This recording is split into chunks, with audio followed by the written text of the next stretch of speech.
İstanbul'dan ta Midyat'a kadar gelen Siyer Araştırmaları Vakfı Kurucu Başkanı Sayın Muhammed Emin hocamız aramızdalar. Sizler adına, hepiniz adına hoş geldiniz diyorum. Safalar getirdiniz.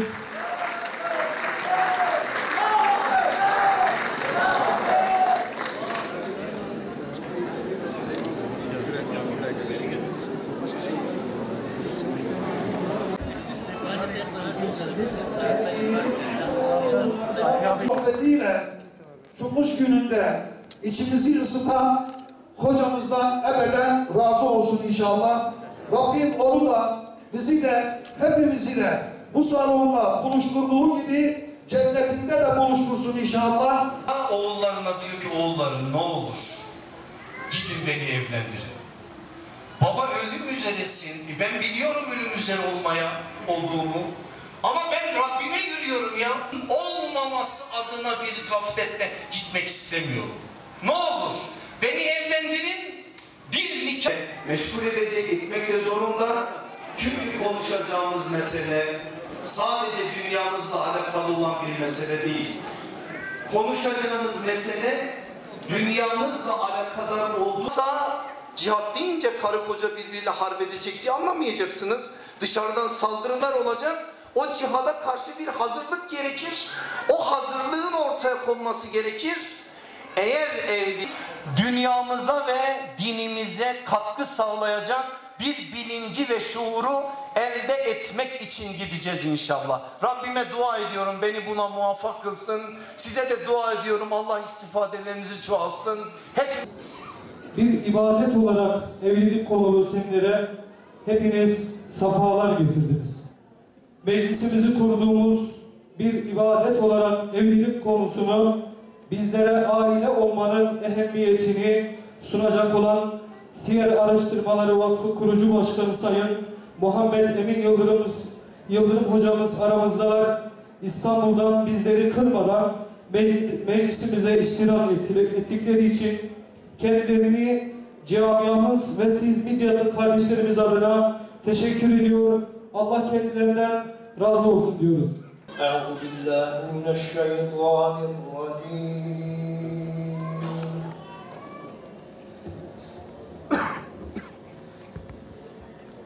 Bismillahirrahmanirrahim.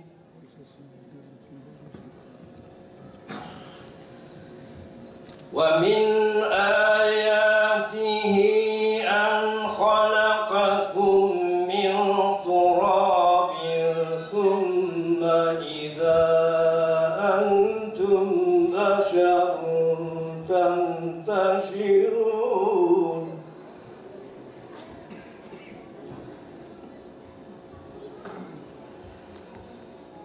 وَمِنْ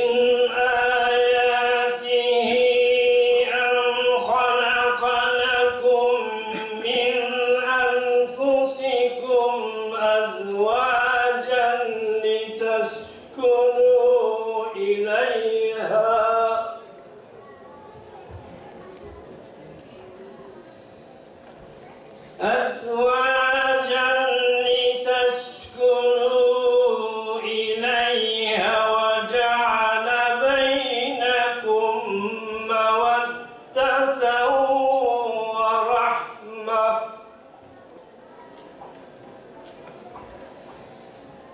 إن في ذلك لآيات لقوم يتفكرون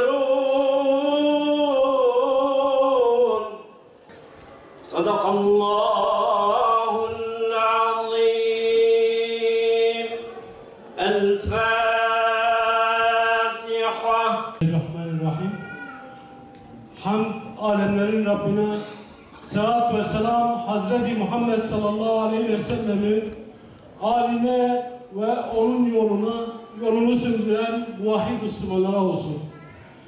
Saygıdeğer Siyer Vakfı Başkanı Sayın Muhammed Ali Yıldırım Hocamız, kıymetli STK Başkan ve üyeleri, siyasi parti başkan ve temsilcileri, kıymetli kardeş ve bacılarım, değerli misafirler, etkinliğimize hepiniz hoş geldiniz, sefalar getirdiniz. Başta hocamıza ve siz değerli misafirlerimize katılımınızdan dolayı aziz yönetimi olarak teşekkür ederiz. Sizleri Allah'a emanet ediyoruz. Kardeşlerim, biraz önce filmde de gördünüz. 1441 Hicri yılı, içinde bulunduğumuz yıl ve biz bu yılı aile yılı olarak ilan ettik. İstedik ki aileyi biraz gündem edelim, bazı boyutlarıyla aileyi konuşalım. Ben de bugün ailenin bir özelliğine sadece burada dikkat çekmiş olacağım. Evlilik meselesi, evli bekar herkes için çok iyi bir biçimde öğrenilmesi gereken bir mesele. Çünkü biz bir ibadet olarak bu meseleyi konuşmuş olacağız. Bu 1441 Hicri yılında ben evliliği 5 ana başlıkta anlatıyorum. Evliliğin kurulması, evliliğin korunması, evliliğin kuşatılması, evliliğin kırılması, en sonunda da evliliğin, ailenin kaliteleşmesi. Nedir evlilik? Evlilik ibadettir. Bizim serlevhamız da o zaten. Evlilik nimettir. Evlilik cihattır. Evlilik dindir. Evlilik devlettir. Evlilik imtihandır. 6 tane meseleyi eğer anlarsak biraz olsun bu meseleyi anlamış oluruz. Şimdi eğer evlilik ibadetse her ibadetin külfeti var, evliliğin de külfeti var. Eğer evlilik nimetse her nimet şükür ister, evlilik de şükür ister. Eğer evlilik dinse her dine ait mesele korunmayı bekler, evlilik de korunmayı bekler. Eğer evlilik devletse her devletin yasaları var, evliliğin de yasaları var, o yasalara taraflar uyma zorunluluğunu ortaya koymak durumunda kalır. Eğer evlilik cihatsa, cihat deyince karı koca birbiriyle harp edecek diye anlamayacaksınız. Dışarıdan saldırılar olacak, o cihada karşı bir hazırlık gerekir. O hazırlığın ortaya konması gerekir. Eğer evlilik imtihansa ki imtihan, o imtihana katlanma adına bazı şeyleri öncesinde bizim anlamamız gerekir. Külfet, hangi ibadet olursa olsun külfeti var. Evlilik eğer ibadetse ki ibadet, Allah Resulü'nden öğreniyoruz ibadet olduğunu, var külfeti ya. O zaman niye ortalığı velveleye veriyoruz? Madem biz biliyoruz bunun külfetinin olacağına, namaz kıldığımız zaman nazlanmıyoruz, oruç tuttuğumuz zaman nazlanmıyoruz. Niye evlilik meselesi ortaya geldiği zaman meseleyi bir ibadet meşresiyle ele almıyoruz? Alamıyoruz. Niye biliyor musunuz? Şeytan bizim gözümüzde o ibadeti itibardan düşürmeye çalışıyor. Bakın bu memleket yeri geldiğinde %99'u Müslüman diye hamasetle konuşarak duruyoruz. Ne kadarı Müslüman kimsenin imanını sorgulayacak değiliz ama bunu söylüyoruz. Peki %99'u Müslüman olan bir memlekette Allah aşkına evlilik yaşı kadın erkekte 30'a varır mı? Şu anda bizim memleketimizde evlilik yaşı 27-28. Gençler evlenmiyor. 40 tane bahaneleri var. Başka sebepler de var. Bunda anne ve babalar da suçlu. Onlar da gençlerin önünü açmıyorlar. Bunda evliliğe vesile olmakla yükümlü olan insanlar da suçlu. Yardımcı olmuyorlar. Bunda gelenek görenek suçlu. Yok bilmem efendim neyin adeti, bilmem efendim neyin bilmem neyi, başlık parası bilmem ne şeyi şudur budur ağırlaştıra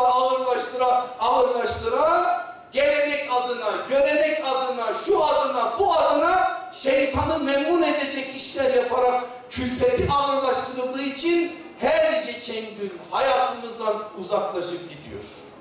Gençler, anneniz ya da babanız ikisinden biri vefat ettiğinde, evlenmek istediğinde niye kınıyorsunuz? Bir ibadet bu ya, ibadet. Bu işin alaya alınacak, dalga geçilecek bir durumu yok. Mesele ibadet meselesidir. Eğer ibadetse o ibadetin yerine gelmesi noktasında gayret içerisinde olma sorumluluğumuz vardır. Biz böyle anladığımız zaman anlarız Allah Resulü sallallahu aleyhi ve sellemin bize söylediğini ve bize anlattığını. İkincisi, evlilik nimettir. Nimet ise eğer şükrü eda edilmelidir. Peki nasıl eda edilir evliliğin şükrü? Biraz önce bir yudum su aldım. Nimet. Elhamdülillah dedim nimete. Şükrünü eda etmiş oldum mu? Hayır. Sadece bir boyutunu yerine getirdim.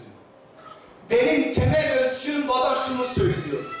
Her nimetin şükrü kendi cinsindendir. Bana Allah ne verdiyse nimet olarak ben o verdiği nimetin şükrünü kendi cinsinden yerine getirmem lazım. Eğer Allah bana da evlilik gibi bir nimet verirse, evlilik nimetinin şükrü, o evliliğin teşvikini yayma adına güzel örnek olmaktır. Eğer güzel örnek olmazsa, ben evliliğin şükrünü yerine getirmemiş olurum. Bakın gençlerin evlilikten korktuğunu ve evliliği geciktirdiğini söyledim biraz önce. Tabii ki bunun birçok sebebi var. Sebeplerden bir tanesi de önlerinde evlileri görüyorlar. Babasını ve annesini görüyor. Akşama kadar kavga gürültü.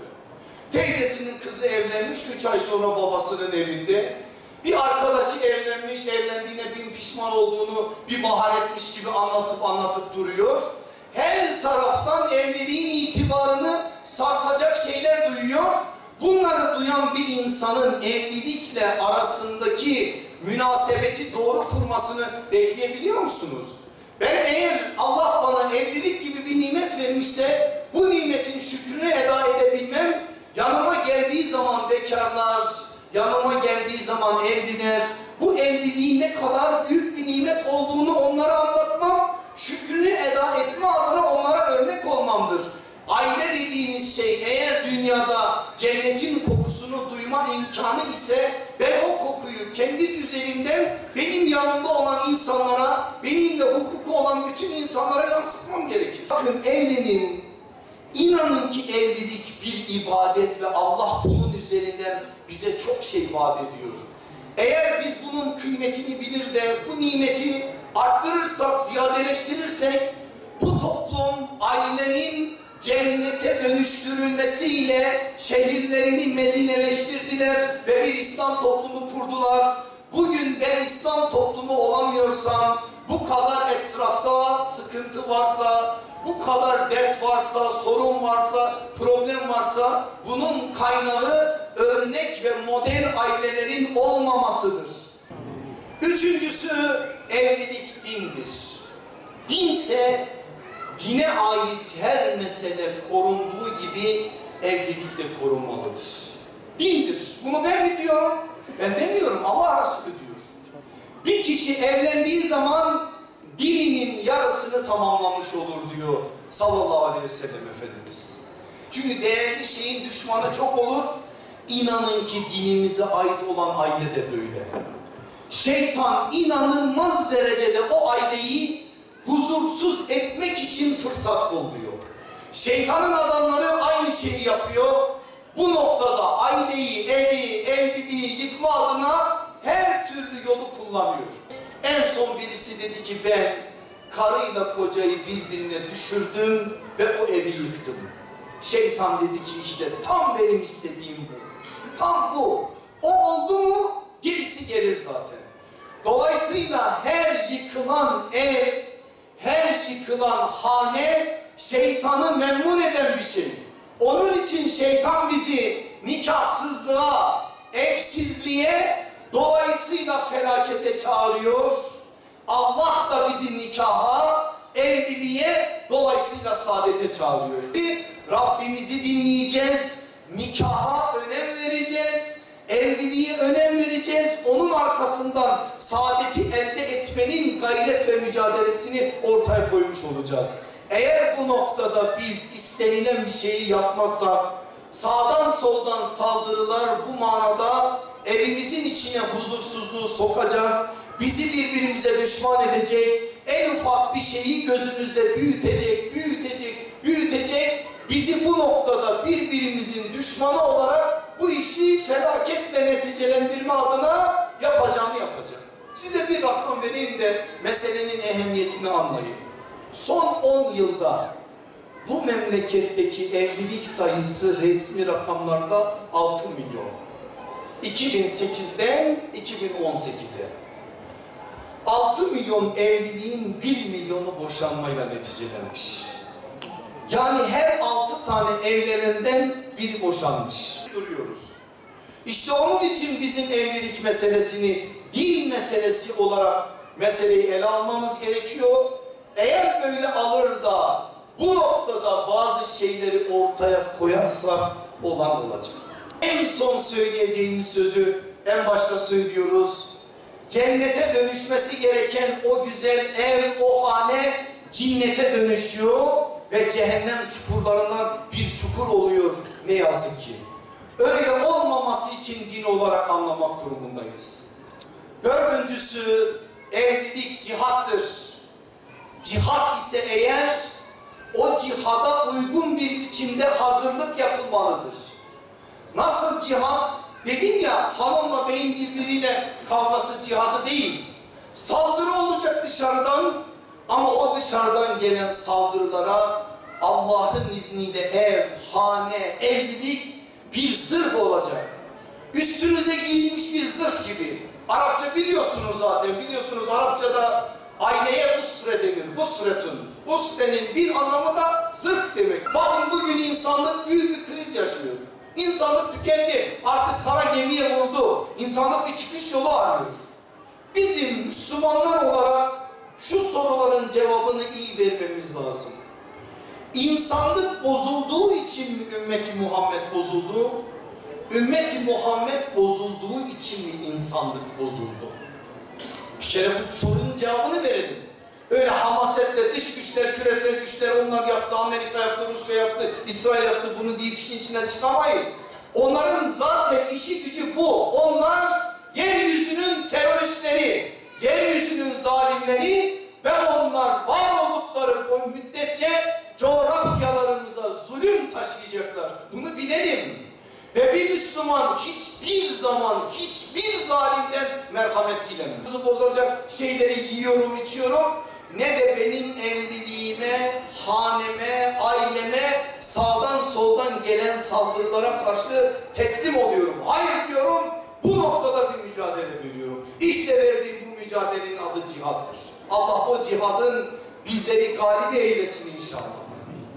Gelelim beşincisine, evlilik nedir? Devlettir. Aile dediğiniz şey küçük bir devlet, devlet dediğiniz büyük bir ailedir.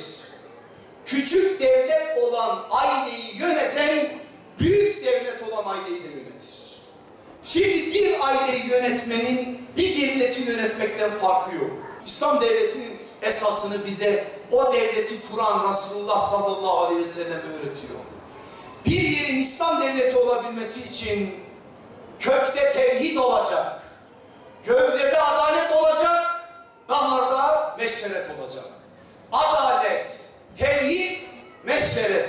Sırayla söyleyelim. Tevhid, adalet, meşveret. Bu üçü varsa o devletin adı İslam devletidir. Eğer aile devletse benim aile devletimde Kur'an hakem olacak.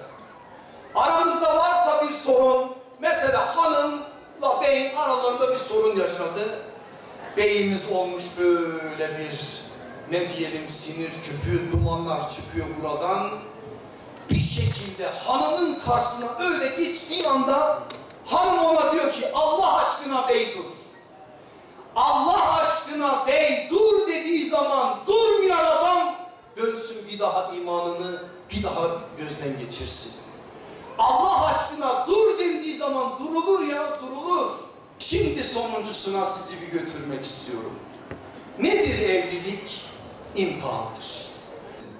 Bakın evliliği biz hep böyle toz pembe hayallerle anlarsak çıkamayız işin içinden. Çok zor. Mesela diyelim ki 25 yaşına kadar babasının evinde bir kızımız babasının nazlı gülü. Bir eli yağda bir eli balda. Babası onun için çok farklı şeyler düşünüyor. Her şekilde rahat, özgür, şu bu neyse. Geliyor 25 yaşında hayatını bir erkekle birleştiriyor. Aynı şey bir genç oğlan için geçerli. 25-30 yaşına kadar böyle bir mesuliyeti yok. Evde rahat kendisine bir şekilde hayat belirlemiş gidiyor. Ve bir müddet sonra evlilikle Allah hayatını biriyle birleştiriyor. Bununla beraber yepyeni bir hukuk başlıyor. Şimdi ben eğer bunun zorluğunu bilmezsem, imtihanını bilmezsem, öncesinde söylediğim ibadet meselesini, din meselesini, nimet meselesini, devlet meselesini, cihat meselesini bilmezsem kendime hayal dünyasında bir şey oluştururum. Hayalden gerçeğe geldiğim zaman o gerçeğin soğuk yüzüyle karşı karşıya kaldığım andan itibaren de yönetemem ben o evliliği ve o evlilik benim için nimet iken bir nikmete, yani Allah korusun bir belaya dönüşür. Dönüştürmemek için bilmem gerekir. Bu bir nimet. Nimet ise eğer işte söyledik şükrünü. Bu bir imtihan. İmtihansa eğer ben bu imtihanı başaracağım. Benim güzel kardeşlerim, Müslümanız dedim ya elhamdülillah, iki dünyaya iman etmişiz. Ne olur? Bu ibadeti daha fazla geciktirmeyin. İnanın, bak şuna inanın, Allah diyor ki, eğer ben senin bir niyet ile evliliği isteyen bir kulum olursa ona bu yolları kolaylaştırırım. Fakirlik korkusuyla evlenmeyi geciktiren bu noktada tevekkülü anlamamıştır diyen bir peygamber var önümüzde. Biz Allah Resulü'nün ve Rabbimizin bu noktadaki sözlerini duymak zorundayız. Bu gençlerin duyması gereken bir şey. İkinci bir şey ben büyüklere, anne ve babalara, işverenlere, gücü malı mülkü yerinde olanlara, evliliği olup da yanındaki bekarları görmeyen büyüklere demek istiyorum. Diyorum ki, Rabbimiz diyor ki içinizdeki bekarları evlendirin. Biliyorsun ki bir tane kızımız var, yaşı gelmiş. Ya sen ona niye insanları yönlendirmiyorsun? Ne yapsın o kız? Sosyal medyada kendisine eş mi arasın? Sen o kızın o evde, o noktada sıkıntı çekmesini bilmene rağmen el atmıyorsan o noktada oluşan günahtan pay sahibisin. Hiç başkalarına suç atma. Sen o noktada hukukun varsa eğer o kızdan, o oğlandan sorumlusun. Şartlar, kartlar, kuzeyde, güneyde ne halde olduğumuz belli. Soru şu, ümmet darmadağınında ben evimde vahdet halinde miyim? Diyelim ki 6-7 kişilik bir evim, 6-7 kişilik o evde vahdet var mı? Varsa eğer o evde vahdet, sorun yok. Dışarıda ne olursa olsun Allah'ın izniyle sen o ailede hem korunursun hem korursun. Ama bir şekilde burada zafiyet varsa gemi su almaya başlar, o su boğar. O helak gelir, sana da ulaşır, sana da zarar verir. İşte o hale girmemek için ben benim güzel Midyatlı kardeşlerimi 5 şeye çağırıyorum. Diyorum ki gelin, evlerimizde bir sayfa vahdeti olsun. Bir seccade vahdeti olsun. Bir sofra vahdeti olsun. Bir sevgi vahdeti olsun. Bir seyahat vahdeti olsun. Eğer bunlar olursa arızalar da giderilir. Mesela diyelim ki 10 yıllık evlisin, nişanlılıktaki ya da evliliğin ilk yıllarındaki havayı kaçırdın şimdi. Bir türlü tutturamıyorsun bazı şeyleri. Bu vahdet onu sağlıyor bir daha. Yeniden sana onu sağlıyor. Bu aslında evliliğin bakımıdır. Bekarlar için de ailelerinin bakımıdır. Yani bu noktada hepimizin sorumluluğunu ben hatırlatmış oluyorum. Diyorum ki gelin haftanın bir günü ne olursa olsun ailelerimizde bir yönüyle, bir şekliyle sayfa vahdeti dediğimiz bir şeyi sağlayalım. O nedir sayfa vahdeti? Allah'ın kitabından diyelim ki bir ayeti, bir sayfayı neyse, Allah'ın peygamberinin hadislerinden birkaç hadisi haftanın bir günü, yarım saat 45 dakika ne kadarsa kapatalım televizyonları, cep telefonlarını, sosyal medyayı, dışarıyla bağlantımızı keselim. Evdeki kimiz biz, hanım, bey, çocuklar, kimiz biz, anne, baba, kardeşler, beraberce bir sayfanın başında bir araya gelelim.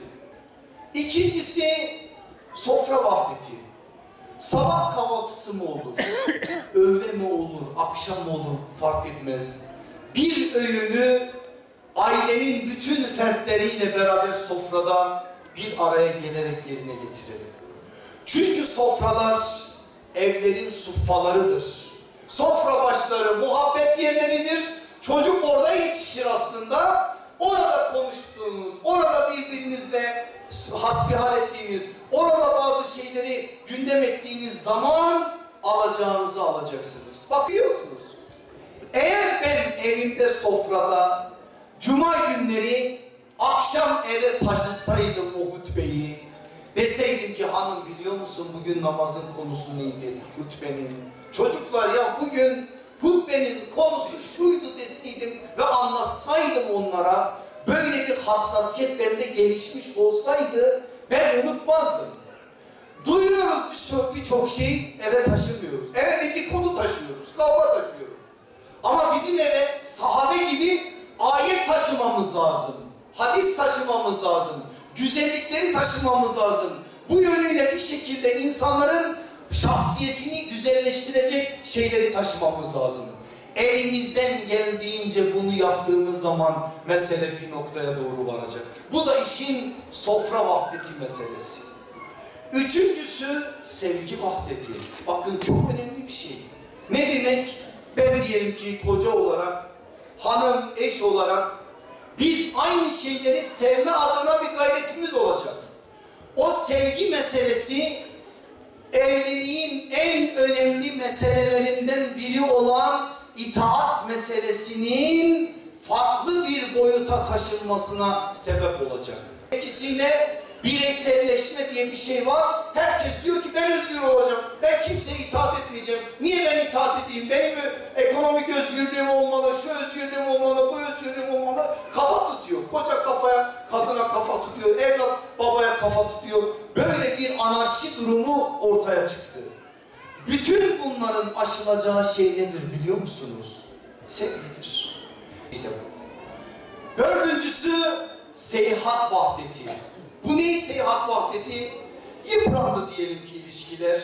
Alırsınız eşinizi, çocuklarınızı, bir yerlere gidersiniz, bir parka gider oturursunuz, bir şehre gidersiniz imkanlar çerçevenizde. İmkanınız olur umreye gidersiniz inşallah Allah hepinize nasip eylesin. Bir yönüyle seyahat halindeyken onarırsınız varsa bazı sıkıntılar. Ve en önemlisini bir daha burada da söylemek istiyorum. Seccade vahdeti.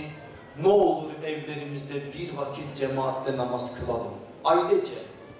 Eşimiz çıksın öne imam olsun. Kim var evde? Çoluk çocuk, hanım. Cemaat olsun. Bir Kur'an sesi yankılansın evimizin odalarından odalarına. Onun rahmetinin, bereketinin bize kazandıracaklarının ne olduğuna saatlerce inanın ki değinsek yine de yetiremeyiz. Ne olur bunlara dikkat edelim. Ailelerimizi koruyalım. Koruyalım ki ailelerimizle korunalım. Ailelerimizi eğer İslam adına bir güzel noktaya getirirsek gerisinin ne olacağının müjdesini Allah Resulü sallallahu aleyhi ve sellem bize verdiği için cennetin kokusunu duyacağımız yerler olacak o hanelerimiz. Kokuyu duyduğumuz yerden de inşallah cennete köprüler kurulacak. Rabbim şurada bulunan ve bulunmayan bütün ehli imanın, ümmeti Muhammed'in hanelerini o hanelerin kıvamına eriştirsin.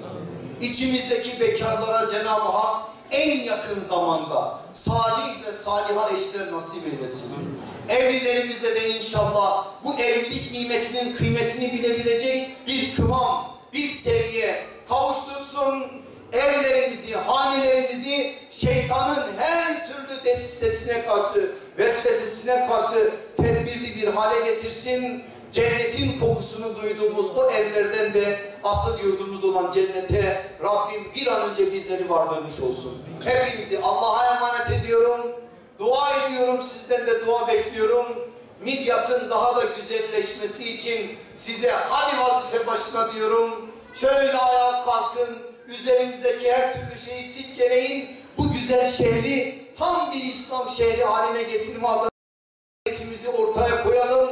Allah o güzel günlere erişmeyi de bize bir an önce nasip eylesin. Esselamu Aleyküm ve Rahmetullahi ve Berekatuhu. Ya Rabbel Alemin, bugün İslam düşmanlarının İslam'ı ve Müslümanları yok etmek için bir araya gelip var güçleriyle saldırdıkları şu günlerde, şuradan, şu salondan, şu midyatımızdan sana sesleniyoruz Allah'ım. Sana yapacağımız duaları, burada bulunan şu masum çocuklar hürmetine, şu beli bükülmüş ihtiyarlar hürmetine, emrine uyarak tesettüre bürünen şu kızlarımız, annelerimiz hürmetine yapacağımız duaları boşa çevirme ya Rabbi. Ya Rabbi, zaafa düştük, çaresiziz, ümmetin üzerine bir kabus gibi çökmüş tağutların bugün zulmü arşı titretiyor ya Rabbi. Onları sana şikayet ediyoruz. Onları kahru perişan eyle Allah'ım. Allah'ım tuzaklarını başlarına geçir. Allah'ım ümmeti bölmeye çalışanlara fırsat verme. Allah'ım ümmeti bugün şucu bucu diye parçalamaya çalışan şer güçlere fırsat verme Allah'ım.